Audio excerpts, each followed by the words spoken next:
And our the next mayor of Camden, isn't it? Benton County. Benton County. Oh, even County bigger. Mayor. That's County even Mayor. better. So it's And that would be a Mr. Brett Lashlee. Yes.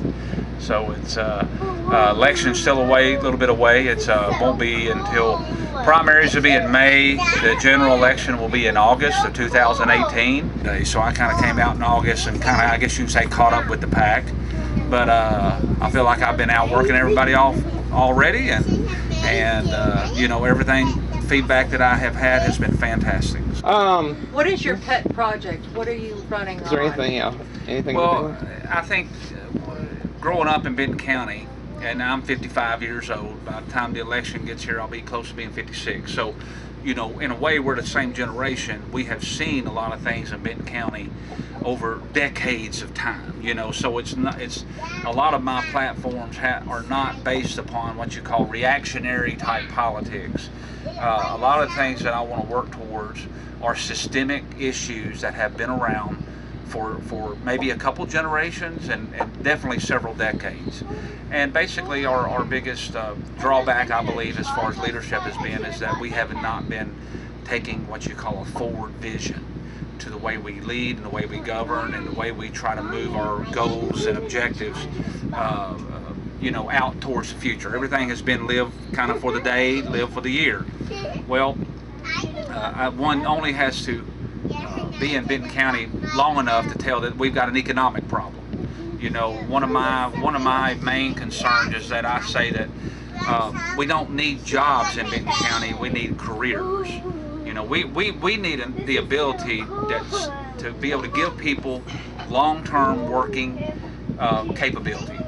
And right now, you might have a local store close only to be opened up by maybe a newer version of it, more I guess you can say franchise oriented, and you really haven't done anything. You know, you've really just replaced lost jobs with new jobs. And so, with Ben Franklin, eventually Big K, and then Walmart. Yeah, and not only that, you know, just your local convenience stores, the same thing. Those from Betty a Keith's convenience store too. goes out, a kind of a bigger version of it opens up. But still, who wants to work at a convenience store for 35, 40 years? You can't. Unless you own the place. You can't raise family. You can't raise children. What kind of benefits are they going to pay? Are they going to have a pension? Are they going to maybe have 401k? Help people retire? Those are jobs, and that's not what I want to focus on. There'll always be a commercial industry. You know, we're always going to have your convenience markets and gas stations, you know, fast things food. of that nature. Yeah, fast food. But I want to work on being able to position Benton County into what I call build ready. I want to make us build ready so that when the opportunity does present itself, we can go actually have a solid and expedient recruiting plan. You know, well, let's just say you remember Nissan growing up and how it came to Smyrna. You know, my gosh, we're nowhere near ready to even attract something like that. You know, of course, that would be the jewel that we would love to have. Well, I mean, we both worked at Jones for I worked at Jones till my knee gave out in the last 15 years. You know, and they're seeing some contracts coming in there, some more work in there, but. And I've worked at Jones for 12 years. Well, the one thing about Jones Plastic is, but they are a company that really feeds off larger companies. You know, when these larger companies need orders and they need to fulfill demand, they come down to these smaller type companies like Jones Plastics, and so they're very important. But you know, is someone going to work at Jones Plastic 35, 40 years, and then there's only going to be so many of that? So what I want to do is my main goal is to focus everything towards our interstate. You know, growing up here, it was easy to get lost in the shadow of looking at DuPont, TVA. They were the kind of your breadwinners of our economic community. But that kind of came to a screeching halt. You know, before this last election took place in 2016, with the wrong person as president, we really might have just been one regulation away from both those places shutting down. I mean, we've already seen TVA scale back, and they are having to I guess you can say re-gear themselves as to what kind of power plant are they going to be, and they're no longer going to be the power plant that we remember them growing up as kids in Benton County. So, and also, last time I checked, I think they were on Humphreys County soil, you know, Yeah. paying Humphreys County property taxes. And you look at the highways over in Humphreys County and compare them to Benton County. We don't have one 4-lane highway in Benton County. We got a 4-lane interstate, but we don't have highways that they do. That is the benefit of being able to attract industry to Benton County soil. More infrastructure. So our interstate, to me, one analogy that I always use is Peyton Manning. He makes everybody look good. When he was quarterback, the line blocked better, and the receivers, he made receivers and the running backs, and so the interstate is our Peyton Manning. The more we can develop into a build-ready status down to our interstate, there will be residual impact from that. All counties are going. It's not just a Benton County thing. Actually, you're probably looking at 6 to 8 counties that's going to benefit. Splash over. And so that's why we can go into this in a partnership mentality. I can go down to the Decatur County Mayor, the Perry County, the Humphreys County, the Henderson, Carroll, Henry, Houston, and I can get their buy-in to this concept saying, listen, we've got location. You're going to benefit by a first-class industry come into Benton County, and now your citizens will drive to Benton County and be able to take their paychecks back home with them, so to speak. And so if we don't do that, and if we don't take a serious approach as to building ourselves for the future in an industrial capacity, then we're going to continue to lose our young generations. I mean, one only has to look east to realize that the jobs pay better, higher, people's standard of living is much better.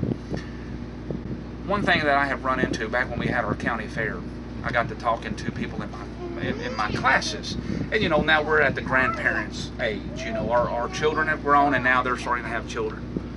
Well, what happens is when someone leaves for college, more than likely they're not coming back. They're gonna look at their vocation and the skills that they have developed, and they're going to realize that they cannot utilize their skills in Benton County to a degree. There's only so many CPAs to go around. There's only so many lawyers to go around. There's only so many doctors to go around, and so I'm running into that problem myself. I have a college degree in information systems, office information systems. I've never been able to use it. And stay. I had a choice between using my degree and moving to a bigger city, or not using my degree and staying home. Well, and not only in using your degree, a lot of times when you go to college, you're also going to meet your future husband or wife there as well. Who knows where they're going to be from? So a lot of times if you're someone from Benton County and you've gone off to college, chances are maybe 1 out of 10 will make their way back to Benton County.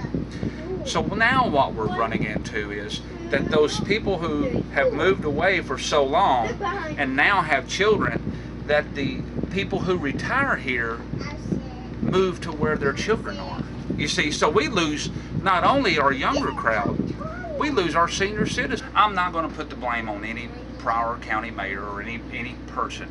They weren't geared to necessarily look. I mean, this has gone over generation after generation after generation, and when things are good for certain people, they don't really see what we're seeing right there in these examples that we've given. Actually, working in Nashville for most of my professional life, living in a community that benefited from the growth of Nashville and seeing how they grew, how they managed as leadership, how the cities worked with the county government, the cooperation that you see.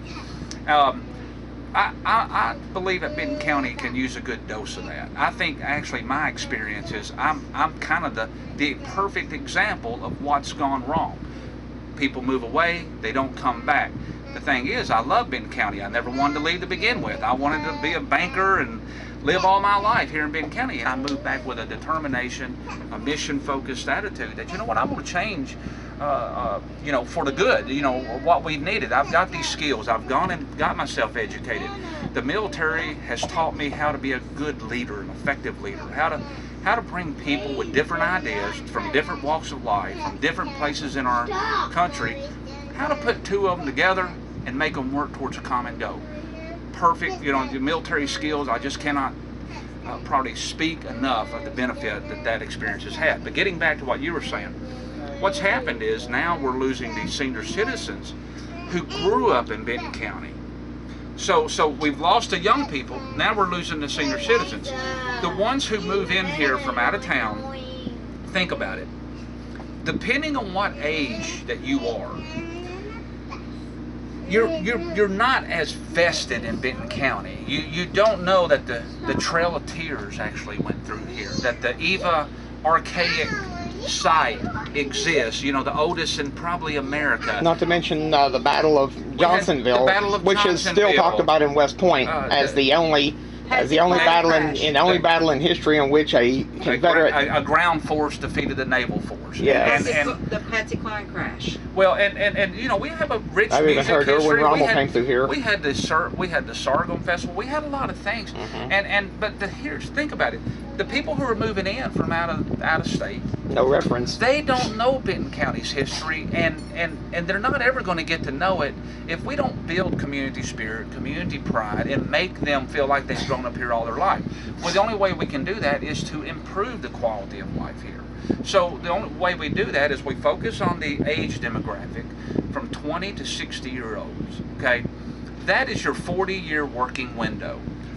For every young person that we keep in Benton County, think about it. They're probably going to get married, have children. They're going to go from a 2-bedroom house to a 3-bedroom house, maybe a 4-bedroom house. That employs carpenters, plumbers, electricians, real estate agents. So it has a residual effect as well. Those young Benton Countyans are also vested in our school systems. They have children in school. They're going to be vested. Everybody wins, in my opinion. So, but the 20 to 60-year-old age demographic should be your greatest economic impact demographic as well, and it is not. That is where we need to be concerned as a citizenry. Why? Someone's got to pay the bill. Or fire, police, ambulance, medical. That's not ever going away. It's not ever going away. So who's going to pay that bill? What's going to happen is when our young people don't have the financial capacities to pay the bill, or they're moving away, they're going to get it from the senior citizen. So I've always said what has been a retirement heaven here in Benton County could quite possibly become a retirement Armageddon. So that's why I believe that economic development is our number one priority. There's other things that happens. I mean, to me, you're always going to have your what you call your day-to-day, week-to-week issues. But we have got to start looking ahead, long-term. I'm very passionate about what I'm doing. There's only so much time to try to jump in and make a difference. And so I'm very passionate about what I speak about. But these are the three foundations of my leadership style and what I consider requirements of my platform. Number one, accountability. We've got to have accountability both internally and externally. And so that's not only our data and our numbers, but it's also the people. Second of all, open, honest communication. It's my responsibility as a county mayor to bring you the news. And a lot of times we only bring you good news. You know what? You deserve to know the bad news. We can be better decision makers if we know what's on the table and we're open and honest and have a great debate and discussion about it. And lastly, vision in everything we do. We cannot implement programs, we cannot implement platforms and goals and objectives if we don't know where it's going to end in the long term. We have to have vision in the things that we do here. So again, accountability, communication, long-term vision, those are the three staples of any platform that I'll put out there. And again, I look forward to discussing these matters as I get out over the campaign season.